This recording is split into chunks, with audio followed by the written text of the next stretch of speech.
Good morning class third. कैसे हैं आप सब? चलिए बहुत बढ़िया। आज हम पाठ पढ़ रहे थे अभी तक टिप टिपवा, है ना। तो आज हम टिप टिपवा के प्रश्नोत्तर देखेंगे। ठीक है, हम पाठ को पूरा पढ़ चुके हैं, पूरी कहानी हमने पढ़ ली है ना। तो आज हम उसके प्रश्नोत्तर देखते हैं। चलिए प्रश्नोत्तर में पेज नंबर 58 निकालते हैं हम। पेज नंबर 58 में लिखा है, सबसे ऊपर देखते हैं कौन किससे परेशान है ना। अब देखते हैं कि कौन किससे परेशान है। तो इस कहानी में लगता है सभी परेशान थे, बताओ कौन किससे परेशान था, है ना। हमारा सबसे पहले का प्रश्न है कि इस कहानी में सभी परेशान थे, कोई ना कोई किसी से परेशान था, कोई ना कोई समस्या उनके सबके सामने थी। तो हमें ये पता करना है इस कहानी को पढ़ने के बाद कि इस कहानी में कौन कौन ऐसे व्यक्ति थे जो परेशान थे, और परेशान थे तो वो किससे परेशान थे, है ना। तो सबसे पहले देखते हैं गांव, है ना। पूरा गांव जो था वो बारिश से परेशान था। ठीक है, पूरा गांव जो था वो बारिश से परेशान था। फिर दूसरे पे देखते हैं दादी जो थी वो टिप टिप से परेशान थी, है ना। उसके घर में टिप टिप पानी बरस रहा था तो उससे परेशान थी।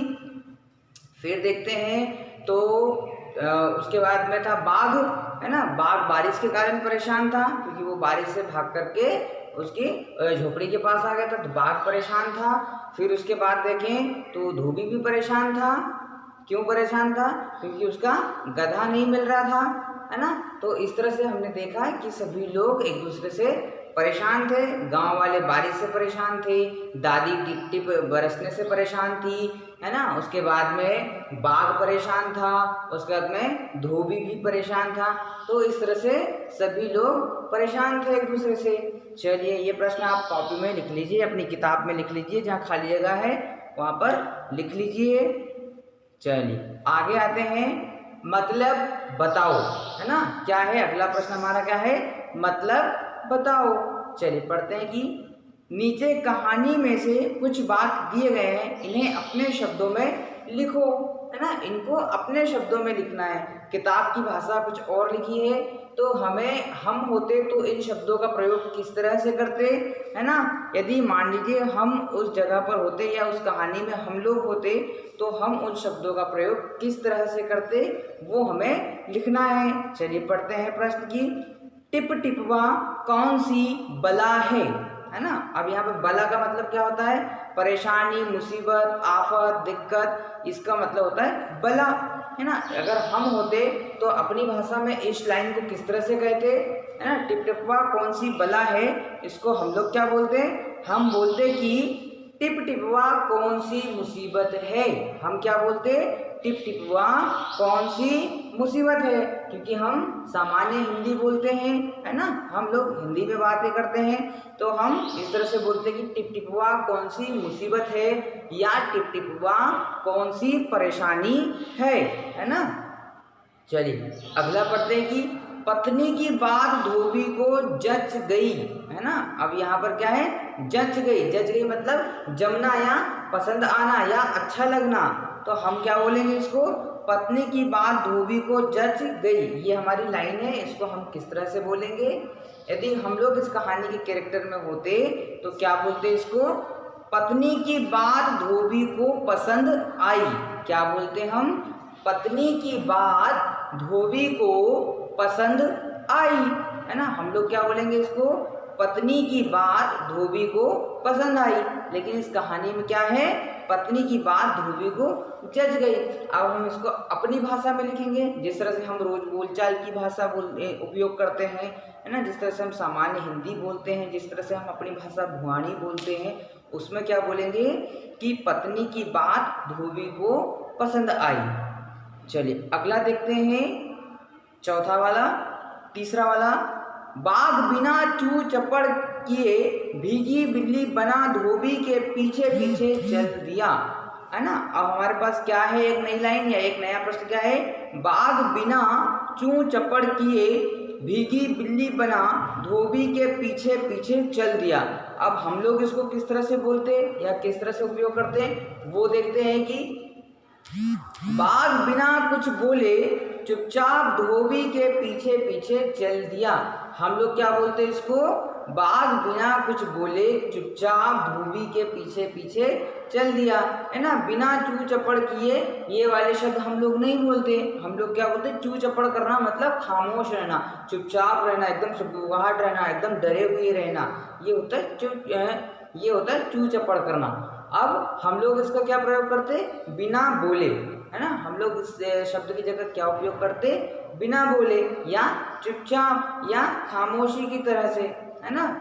तो क्या बोलेंगे हम, बिना, बाघ बिना कुछ बोले चुपचाप धोबी के पीछे पीछे चल दिया, है ना। हम लोग इसको इस तरह से बोलेंगे।